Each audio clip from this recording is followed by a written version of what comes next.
తాకట్లో ఉన్న మీ బంగారాన్ని విడిపించి ఆ రోజు ఆన్లైన్ రేటుకి కొంటాం. Sharma gold company. Nagarkurnool జిల్లా ఉర్కొండపేట శివారులో జరిగిన సామూహిక అత్యాచార ఘటన తెలంగాణ సమాజాన్ని నివ్వెరపోయేలా చేసింది.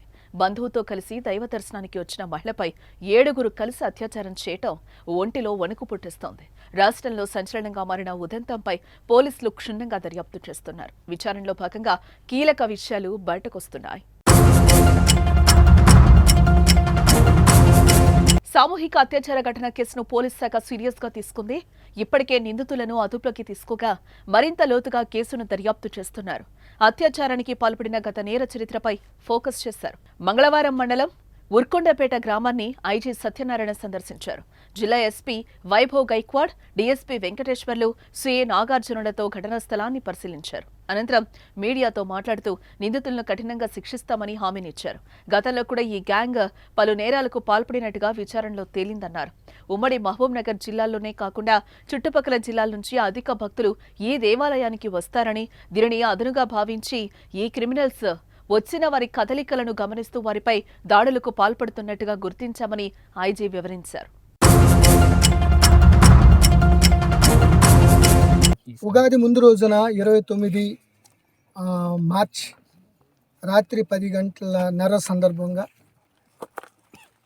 ఇక్కడ ఉరుకొండపేట ఆంజనేయ స్వామి టెంపుల్లో జరిగే అఖండ భజన జాగారం సందర్భంగా ఒక వివాహిత తన బంధువు సహచరుడు అయిన ఒక అతను అనుమానాస్పదంగా రావడంతో దాన్ని అదునుగా భావించి ఇక్కడే 7 వ్యక్తులు అంజీ, మణికంఠ, మహేష్, సాదిక్ లాంటి వాళ్ళు 7 అత్యంత పాశవికంగా ఒక వివాహితను రేపు చేయడం జరిగింది.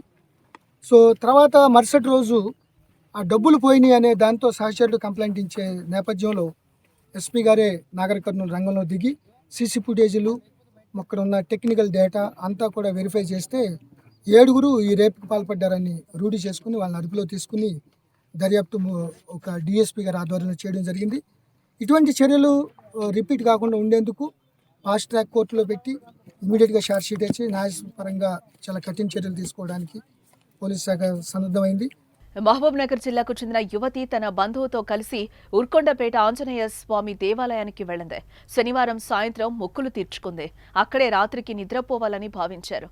ఈ క్రమంలో వారిద్దరూ ఆలయానికి కాస్త దూరంగా చీకట్లో ఉండడంతో నిందితుల కళ్లు వారిపై పడ్డాయి. ముందుగా ఓ యువకుణ్ణి వారిని చూసి తన స్నేహితులను పిలిపించాడు. వారిద్దరూ భార్యాభర్తలు కాదని నిర్ణయించుకున్నాక వారిపై దాడి చేశారు. మహిళతో ఉన్న వ్యక్తిని చెట్టుకు కట్టేసి అనంతరం ఆమెపై అత్యాచారం చేశారు. 7 3 నుంచి 4 గంటల పాటు అఘాయిత్యానికి పాల్పడ్డారు. అంతేకాదు ఆమె వద్ద బంగారు ఆభరణాలను దోచేశారు. అనంతరం బాధితురాలు తేరుకుని ఆమెతో వచ్చిన వ్యక్తి కట్లు విప్పింది. ఆ వ్యక్తితో కలిసి ఆదివారం ఉదయం దేవాలయం ముందు నుంచి భూత్పూర్ మండలంలోని తమ సొంత గ్రామానికి వెళ్తూ ఉండగా నిందితుల్లో ఒకరైన మహేష్ గౌడ్ గమనించాడు. జరిగిన విషయం ఎవరికైనా చెప్తే మీ వ్యవహారం బయట పెడతామని బెదిరించాడు. దీంతో జరిగిన ఘోరాన్ని ఆమె పోలీసులకు చెప్పేందుకు భయపడి తమ ఆభరణాలను గుర్తు తెలియని వ్యక్తులు దోచేశారని ఫిర్యాదు చేసింది. పోలీసులు వెంటనే ఆలయానికి చేరుకుని సీసీ కెమెరాలను పరిశీలించగా ఆలయ ఒప్పంద కార్మికుడు మహేష్ గౌడ్ బాధితురాల్ని బెదిరించడాన్ని గుర్తించారు. అప్రమత్తమైన ఎస్ఐ కృష్ణదేవ ఈ విషయాన్ని ఎస్పీ దృష్టికి తీసుకెళ్లి మహేష్ గౌడను విచారించగా ఆ తర్వాత సంచలన విషయాలు వెలుగులోకొచ్చాయి.